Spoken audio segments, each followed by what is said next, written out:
আলহীলৈ বুলি দেওবৰীয়া বিশেষ। বলক ভিডিঅ'টো আৰম্ভ কৰোঁ। সকলোকে মোৰ আন এটি মিনি ব্লগলৈ স্বাগতম জনালোঁ। যিহেতু এতিয়া সোণগুটি চপোৱাৰ সময়, মানে আঘোণ মাহ। আজি আঘোণ মাহৰে আন এটা দেওবাৰ। এনেতে আমাৰ ঘৰত আলহী ওলালেহি এইগৰাকী আৰু সেইগৰাকী বৌ আৰু মোৰ ভতিজী ছোৱালীজনী। বৌ আহিয়ে গৈছে, বোলে ইমান দিনৰ মূৰত আহিছোঁ, কিবা এটা বিশেষ হ'ব লাগে। মই বোলো ঠিক আছে।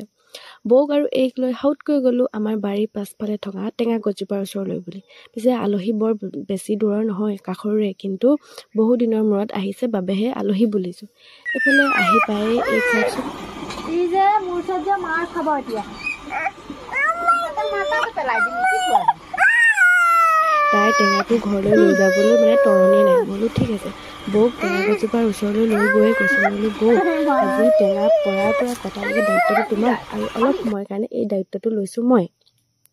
এনেতে বৌয়ে আমাৰ টেঙা কাটিবলৈ আৰম্ভ কৰিছে। এফালে টেঙা কাটি গুচাইও লৈছে। যিহেতু মই এইক চম্ভালি আছোঁ, সেয়েহে মই টেঙাত একো হাত দিয়া নাই। এইক চাওকচোন, টেঙা খাবহে লাগে, ইমান মৰমেৰে আকৌ টেঙা মাকক বিচাৰিছে।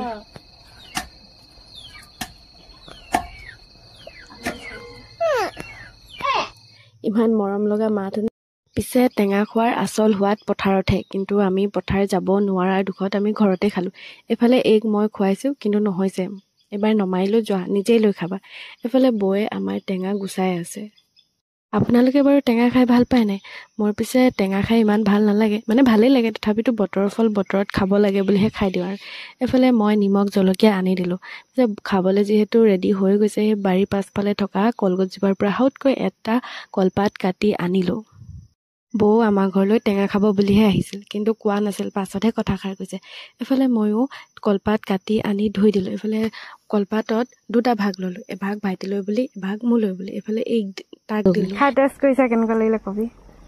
নেদেখাই চব টেষ্ট কৰ, মোক লাগি যাব নেকি? ভিডিঅ'টো বাৰু কেনেকুৱা লাগিলে চাই জনাবচোন। এটা কথা কোৱাই নাই নহয়, সেই অকণমানিজনীৰ নাম হঞ্চিকা, মানে হঞ্চিকা কুৰ্মী। তাই মোৰ ভতিজী ছোৱালী, দাদাৰ ছোৱালী। এফালে এবাৰ ময়ো খাই ল'লোঁ। সিমান টেঙা, ইমানখিনি খোৱাৰ পিছত তাইক আকৌ এবাৰ দিলোঁ। তাই তেতিয়া নাখায়। আজিলৈ বুলি ইমানেই, বাই।